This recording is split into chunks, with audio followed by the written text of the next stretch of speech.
ಪರಮಹಂಸ ಗುರು ಬಸವಣ್ಣನವರನ್ನು ಮೃತ್ಕುಮಲದಲ್ಲಿ ನೆನೆದು ಇವತ್ತಿನ ದಿವಸ ಬಹಳ ಸಂತೋಷದ ಸಮಯ ನಮಗೆಲ್ಲರಿಗೂ.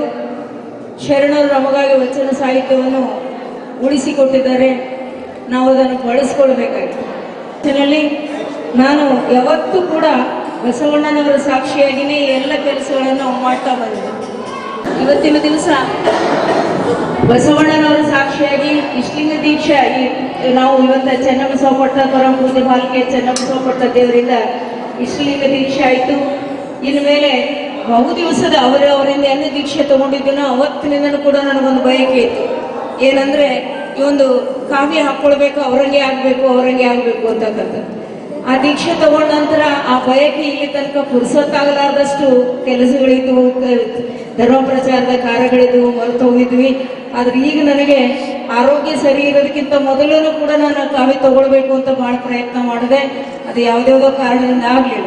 ಆದರೆ ಈಗ ಆರೋಗ್ಯ ತಪ್ಪಿದ ಮೇಲೆ, ಆರೋಗ್ಯ ಸರಿ ಆದ್ಮೇಲೆ ಮಾಡಬೇಕು ಅಂತ ಪ್ರಯತ್ನ ಮಾಡಿದೆ. ಅದು ಮುಂದಿನ ಜೀವನ ಏನಾಗ್ತದೋ ಏನೆಲ್ಲ ಗೊತ್ತಿಲ್ಲ.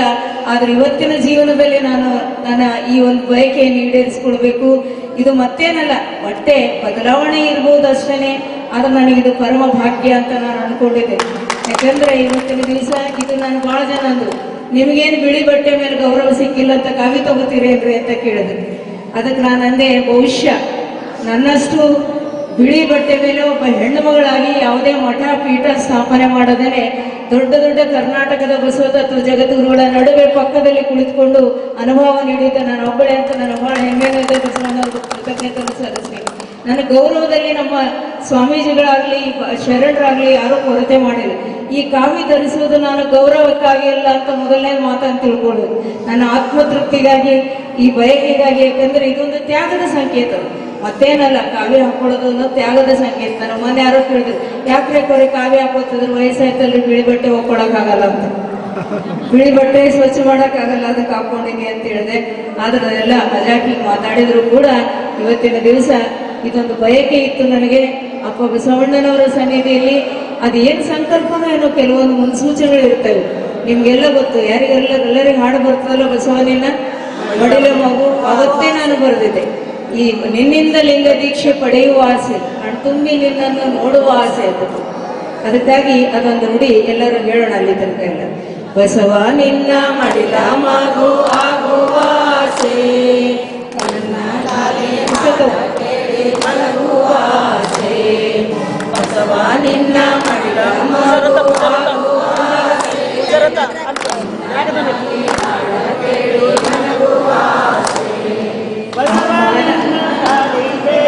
ಆಡುವ ಆಸೆ, ಬೆತ್ತ ಹಿಡಿದು ಬರುವ ನಿನ್ನ ನೋಡುವ ಆಸೆ.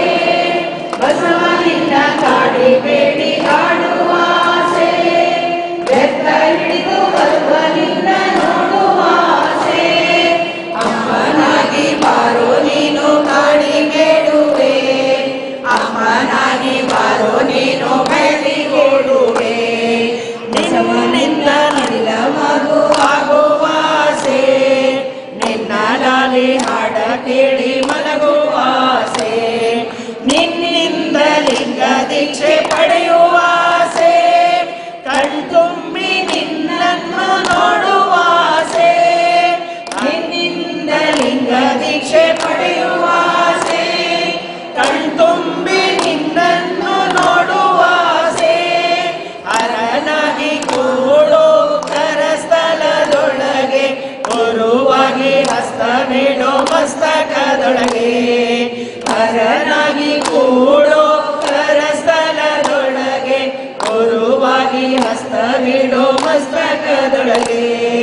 ಬಸವ ನಿನ್ನ ಮಡಿಲ ಮಗು ಆಗುವ ಆಸೆ, ನಿನ್ನ ಲಾಲಿ ಹಾಡ ಕೇಳಿ ಮಲಗುವ ಆಸೆ. ಕಷ್ಟ ನಷ್ಟ ಬೇಡ ಎನ್ನಲಾರೆ ಬಾಳಿಗೆ, ಒಂದೇ ಒಂದು ಸಾರಿ ಬಾರೋ ಒಂದರಗಳಿಗೆ. ಕಷ್ಟ ನಷ್ಟ ಬೇಡ ಎನ್ನಲಾರೆ ಬಾಳಿಗೆ, ಒಂದೇ ಒಂದು ಸಾರಿ ಬಾರೋ ಒಂದರಗಳಿಗೆ.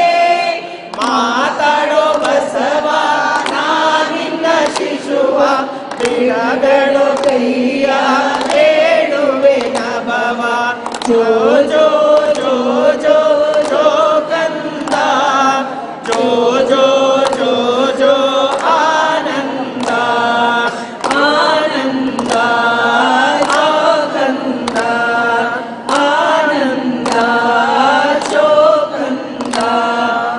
ಸುಮಾರು 15 ವರ್ಷಗಳ ಹಿಂದೆ ಈ ಹಾಡು ಬರೆದಿರ್ತಕ್ಕಂಥದ್ದು. ಅದು ಇವತ್ತಿನ ದಿವಸ ಈಡೇರದವ್ರ ಕೈಯಿಂದನೇ, ಬಸವಣ್ಣನವ್ರ ಕೈಯಿಂದನೇ ದೀಕ್ಷೆ ಪಡಿಬೇಕು ಅಂತ ಕೊನೆಗೆ ಕಾವಿ ಬಟ್ಟೆ ಆದರೂ ಕೂಡ ಅವರಲ್ಲಿ ಇವತ್ತು, ಯಾಕಂದ್ರೆ ಅವ್ರು ನಮ್ಮ ಪಾಲಿಗೆ ಬಸವಣ್ಣನವ್ರು ಇಲ್ಲ ಅಂತಿಲ್ಲ, ಅವ್ರು ನಮ್ಗೆ ಸದಾ ಸದಾ ಸದಾ ಪರುಷಾಸ್ತವಾಗಿ ನಮ್ಮ ಈ ಅಂಗದ ಮೇಲೆ ಹಸ್ತವನ್ನಿಟ್ಟು ಹರಿಸ್ತಾ ಇದ್ದಾರೆ.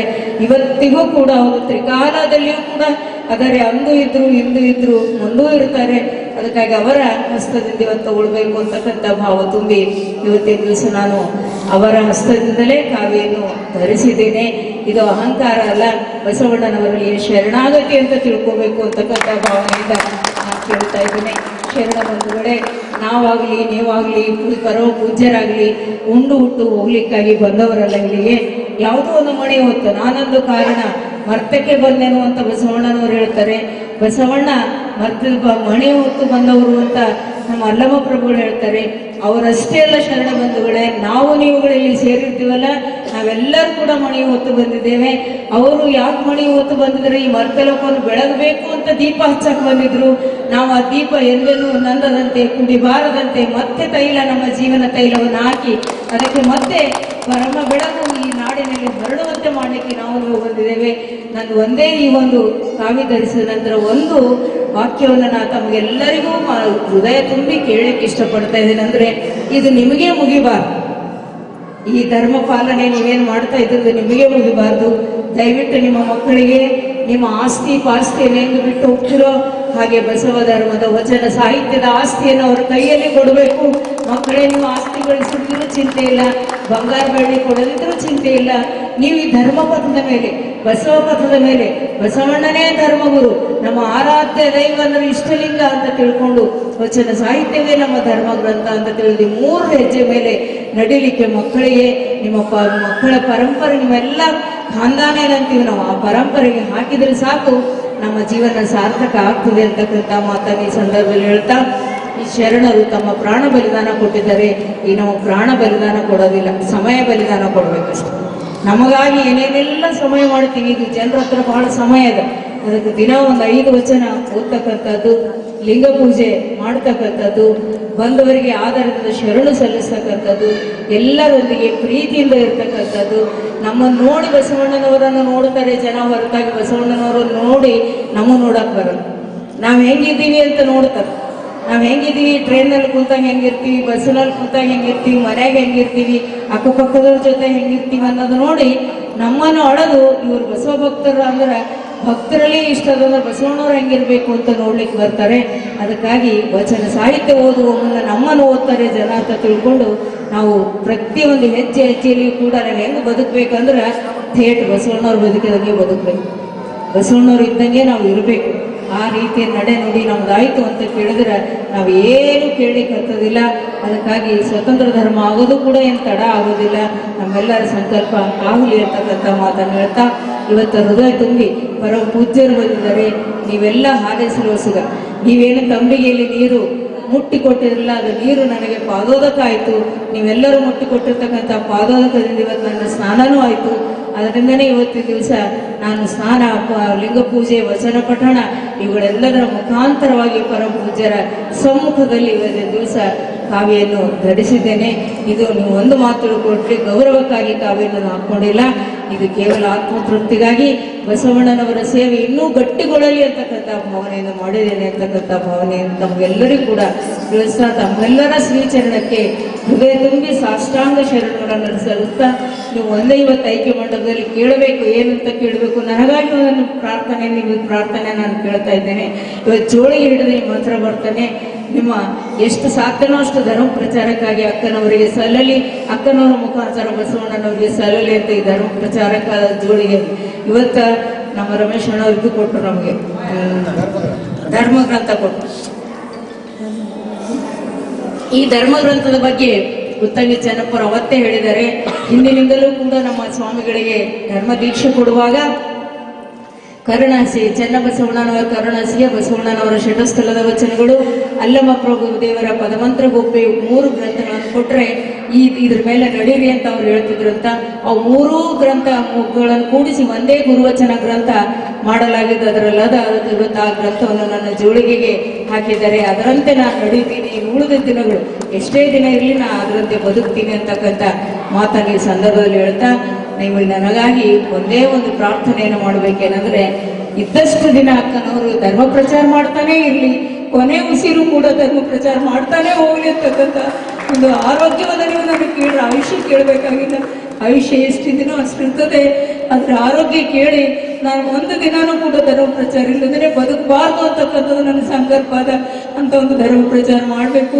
ಇವತ್ತು ನನ್ನ ಪ್ರತಿನಿಧಿಯಾಗಿ ಇವತ್ತಿನ ದಿವಸ ಈ ಒಂದು ಲಿಂಗಾಯತ ಮಹಾಮಠಕ್ಕೆ ನಮ್ಮ ಪ್ರಭುದೇವರು ಸಿಕ್ಕಿದ್ದಾರೆ.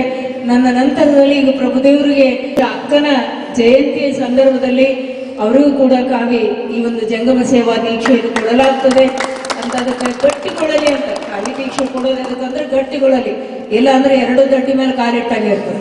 ಆ ಕಡೆ ಹೋಗ್ಬೋದು, ಈ ಕಡೆ ಹೋಗ್ಬೋದು. ಆದ್ರೆ ಇವತ್ತಿನ ದಿವಸ ಒಂದು ಗಟ್ಟಿಗೊಂಡು ಬಸವಾರ್ಪಿತ ಆಗ್ತೀನಿ ಅಂತಕ್ಕಂಥ ಭಾವನೆಯಿಂದ ಇವತ್ತು ಪ್ರಭುದೇವರು ನಂತರದಲ್ಲಿ ಚನ್ನಬಸವಣ್ಣನವರೆಲ್ಲರೂ ಸಮರ್ಪಿಸ್ಕೊಳ್ತಾರೆ ಈ ಧರ್ಮಕ್ಕಾಗಿ. ನನ್ನ ಜೀವನದಲ್ಲಿ ಒಂದು ಋಣಭಾವ ಇರ್ತದೆ. ಸಮಾಜದ ಋಣ ಒಂದಿರ್ತದೆ, ಗುರು ಋಣ ಒಂದಿರ್ತದೆ, ತಂದೆ ತಾಯಿಗಳ ಋಣ ಇರ್ತದೆ. ತಂದೆ ತಾಯಿಗಳ ಋಣ ನೀವು ಗೃಹಸ್ಥರ ಹೆಂಗ ಮುಟ್ಟಿಸ್ತೀರಿ ಅಂದ್ರೆ ಮಕ್ಕಳನ್ನು ಎತ್ತು ಕೊಡೋದರ ಮೂಲಕವಾಗಿ ತಂದೆ ತಾಯಿಗಳ ಋಣ ತೀರಿ ಹೋಗ್ತದೆ. ಅದೇ ರೀತಿಯಾಗಿ ಸಮಾಜದ ಋಣವನ್ನು ಸೇವೆ ಮಾಡೋದ್ರ ಮೂಲಕ ತೀರಿಸಬೇಕಾಗಿರುತ್ತ. ಆದ್ರೆ ಒಬ್ಬ ಗುರುವಾಗಿ ಇವತ್ತಿನ ದಿವಸ ಧರ್ಮ ಪ್ರಚಾರಕ್ಕೆ ಆಗಿ ನನ್ನ ಋಣ ಸಮಾಜದ, ನನ್ನ ಧರ್ಮಗುರುವಿನ ಋಣ ನನಗೆ ಏನಾದ್ರೆ ನನ್ನಂಥದೇ ವ್ಯಕ್ತಿಯನ್ನು ತಯಾರು ಮಾಡಿ ಕೊಟ್ಟಾಗ ನೀವು ಮಕ್ಕಳನ್ನು ಎತ್ತಿ ಕೊಟ್ಟರೆ ಎಷ್ಟು ಸಮಾಧಾನ ಇರ್ತದೋ ಅದೇ ರೀತಿ ವಂಶ ಪಾರಂಪರ್ಯ ಮುಂದುವರಿದ ಹಾಗೆ ಇವತ್ತು ನಮ್ಮ ಪ್ರಭುದೇವರು ಮತ್ತು ಚನ್ನಬಸವಣ್ಣನವರು ನಿಮ್ಮ ಎದುರಿಗೆ ಇದ್ದಾರೆ. ಅವರಿಗೆ ನನಗೆ ಕೊಟ್ಟಷ್ಟೇ ಗೌರವ ಹಿಡ್ಕೊಂಡು ಕೈ ಹಿಡಿದುಕೊಂಡು ಮುಂದೆ ನೀವು ನಡೆಸಬೇಕು ಅಂತಕ್ಕಂಥ ಪ್ರಾರ್ಥನೆಯನ್ನು ಕೂಡ ಸಲ್ಲಿಸ್ತಾ ನನ್ನ ಆಯುಷ್ಯಕ್ಕಾಗಿ ನೀವೆಲ್ಲರೂ ಪ್ರಾರ್ಥನೆ ಮಾಡಬೇಕು ಅಂತ ಒಂದು ಪ್ರಾರ್ಥನೆಯನ್ನು ಮಾಡ್ತಾ ಇದ್ದೇನೆ. ನಾನೀಗ ಇಲ್ಲಿ ಜೋಳಿಗೆ ಹಿಡಿದು ಕೂಡ್ತೀನಿ. ನೀವೆಲ್ಲರೂ ನಿಮ್ಮ ಶಕ್ತಿಯಾನುಸಾರ ಈ ಜೋಳಿಗೆಯಲ್ಲಿ ಧರ್ಮ ಪ್ರಚಾರಕ್ಕಾಗಿ ಜೋಳಿಗೆ ಯಾಕೆ ಹಿಡಿಬೇಕು ಅಂತ ಕೇಳಿದ್ರೆ ನಿರಾಂಭಾವತ್ವ, ಬೇಡಿಕೊಳ್ಳೋದು ಸುಮ್ಮನಲ್ರಿ. ಯಾಚಕತ್ವದಕ್ಕಿಂತಲೂ ಕೂಡ ಬೇಡಿಕೊಳ್ಳೋದಕ್ಕಿಂತಲೂ ಮರಣವೇ ಲೇಸುವಂತ. ಆದರೆ ಇವತ್ತು ಯಾಕೆ ಬೇಡಬೇಕು ಅಂದ್ರೆ ನಮ್ಮ ಅಹಂಕಾರ ನಿರಸನ ಆಗಬೇಕು. ಇನ್ನೊಬ್ಬರು ಶರಣರದು ಹೋಗಿ ಧರ್ಮ ಪ್ರಚಾರಕ್ಕಾಗಿ, ನಮಗಾಗಿ ಅಲ್ಲ, ಹೊಟ್ಟೆಗಾಗಿ ಅಲ್ಲ, ಧರ್ಮ ಪ್ರಚಾರಕ್ಕಾಗಿ ಬೇಡಬೇಕು ಅಂತಕ್ಕಂಥದ್ದು ಇವತ್ತಿನ ದಿವಸ ಸಂಕಲ್ಪ. ಅದಕ್ಕೆ ನೀವೆಲ್ಲರೂ ಮತ್ತು ನಿಮ್ಮ ಮನೆಯವ್ರು ಹಾಕ್ಯಾರಂತ ನೀವು ಹಾಕದೇ ಇರಬಾರ್ದು, ನಮ್ಮ ಮಗ ಹಾಕ್ಯಾನಂತ ಮಗಳ ಅವು ಹಾಕದೇ ಇರಬಾರ್ದು. ಪ್ರತಿಯೊಬ್ಬರು ಒಂದು ದುಡ್ಡು ಹಾಕಾಗಲ್ಲ, ಒಂದೇ ದುಡ್ಡು ಹಾಕಾಗಲ್ಲ. ನಿಮ್ಮ ಕೈಯಿಂದ ಇಲ್ಲಿ ಒಂದಷ್ಟು ಜನರ ಕೈಯಿಂದಲೂ ಕೂಡ ಒಂದು ದುಡ್ಡಾದರೂ ಇದರಲ್ಲಿ ಬೀಳಬೇಕು, ಧರ್ಮ ಪ್ರಚಾರಕ್ಕಾಗಿ ಸಲ್ಲಬೇಕು, ಮುಡಿಪಾಗಿರ್ತದೆ ಆ ಹಣ ಧರ್ಮ ಪ್ರಚಾರಕ್ಕಾಗಿ ಅಂತಕ್ಕಂಥ ಮಾತನ್ನು ಹೇಳ್ತಾ ತಮಗೆಲ್ಲರಿಗೂ ಕೂಡ ನನಗೆ ಬಗ್ಗಕ್ಕಾಗಲ್ಲ, ಅದರ ಮನಸ್ಸಿನಿಂದ ಬಗ್ತೇನೆ. ಸಾಷ್ಟಾಂಗ ಶರಣು ಶರಣಾರ್ಥಿ, ಶರಣು ಶರಣಾರ್ಥಿ, ಶರಣು ಶರಣ.